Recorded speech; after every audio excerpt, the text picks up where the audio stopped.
of you who participated in those impeachment hearings against Donald. You sit here and you attack the president, and I am not. All should be apologizing. Thanks for the hope, Miss Mace. Holy shit. Is protecting. And we're talking about people on both sides of the aisle. We're talking about famous people, rich people, people in power, prime ministers, former presidents, etc., media personalities that are named in these files. And that's why I say this is going to go down as the greatest cover-up, one of the greatest cover-ups in American history. And I don't believe the girls are actually going to see justice, which is why it's going to be incumbent upon people like Democrat Ro Khanna, Republican Thomas Massey. I'm a Republican myself who's willing to name some of those names. Willing to name some. On the floor of the House. Thank you, lady. Because this kind of thing cannot continue to go on. I want to give the next girl hope that when she comes forward, she won't be shamed. Her life won't be smeared in the Daily Mail or whatever the next press, is going to do. What they do to female victims and to children is disgusting because they're protecting their rich and powerful friends. But you'd be surprised, shocked even at some of the names in the file. This is not the most important admission that Nancy Mace has made, but I do think it colors how she is sort of hurt but also helps Trump with the files. She says there's names that need to be named. There's more information that needs to come out. Someone needs to say it on the floor. I could be one of those people. But you haven't, Nancy. Right. You haven't said it. You haven't shared the names. You haven't railed against Trump specifically. He's still your guy. He's still your leader. So they're playing both sides of this thing. And there was no better example of that than what Pam Bondi is being threatened with from Nancy Mace in an interview that she did just today. It is damning to Trump. It is damaging to Trump, but it is also deeply, deeply helpful to his narrative. And I want to get into why after this clip. The chairman was going to speak with members about the status of the deposition subpoena and confer on next steps. Have you talked to the chairman yet about those next steps? I have not yet, but I made my point very clear yesterday when I issued the subpoena that was voted on by the Oversight Committee a number of weeks ago.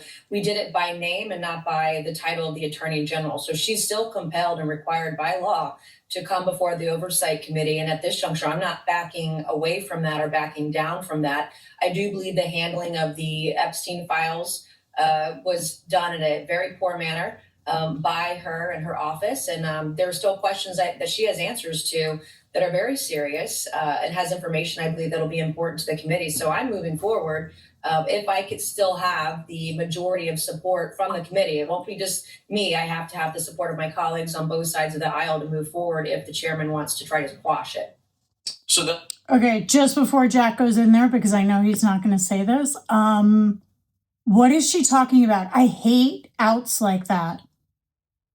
First of all, she says, I'm willing to give like a name or two. That's the vibe I got from her first segment on Piers Morgan. Then she follows up with that she's not going to back off of that. But of course, she needs the support from both sides. So she gives herself an out. How do you not protect girls and boys? There's a ton of boys. I mean, if there's anything Trump hates and this entire group of friends, that's who he has hired there. We can't call them really a cabinet. It's like a group of friends. If there's anything they hate more than women, it's the threat of young men. It's absolutely disgusting. All right, let's hear what, and Jack gives a great analysis here.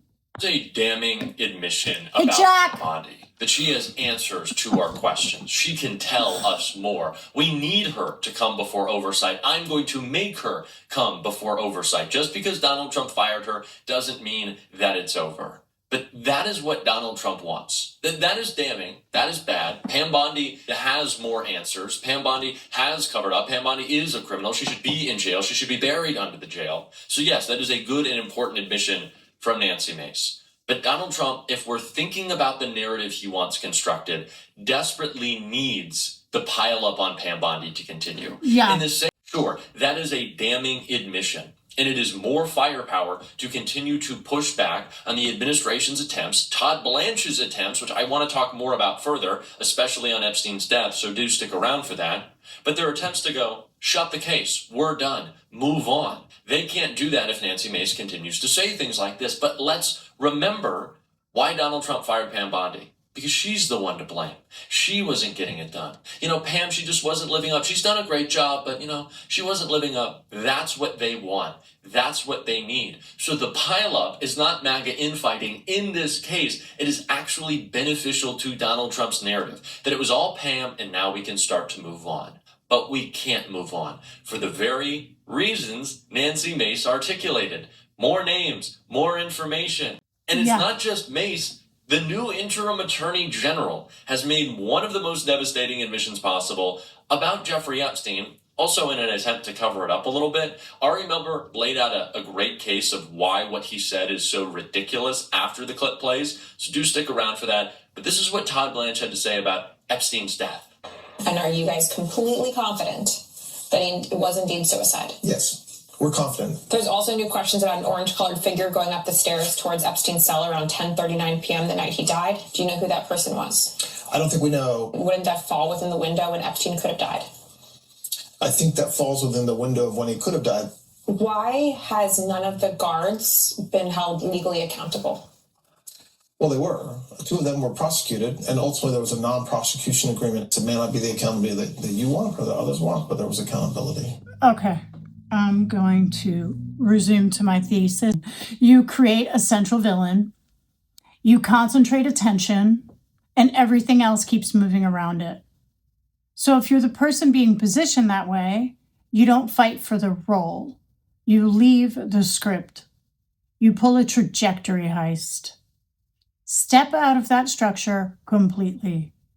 Build something independent. The Bondi Group. Use the legal expertise, the visibility, and the access and the information to start working in a different direction towards people who need advocacy, toward cases that deserve attention, towards systems that need pressure, towards outcomes that actually restore something, not defending a position, redefining a trajectory. If someone made that move, they wouldn't just survive the moment, they'd outgrow it. And we don't need any more. The Epstein class is not just 15 years, as Todd Blanche likes to say. It's 40 years.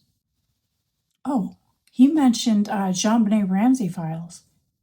He said there's a JonBenet Ramsey file that hasn't been investigated. I wonder if that's tied to Trump.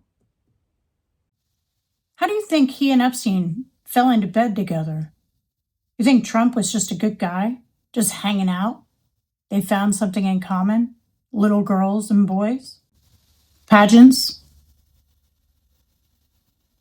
This isn't 15 years. This is 40 years. It's changed our culture in America, and it's destroyed so many lives.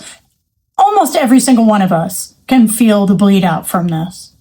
Whether it be the rise in oil prices because of the Iranian war, which is really just an attack in Iran, with Israel, gas prices soaring overnight, markets crashing, then pulling up again, stable stock markets and commodities trading like crypto, so that all the time the sand shuffling beneath our feet and no one can ever feel stable.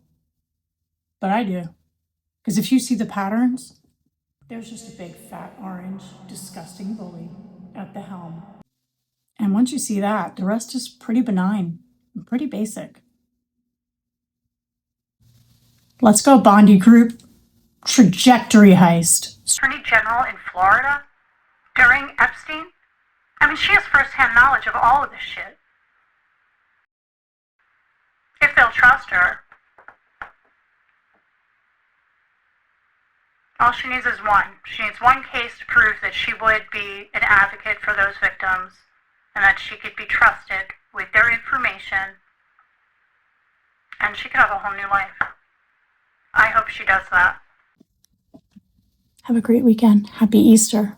Happy Good Friday. It's Susan.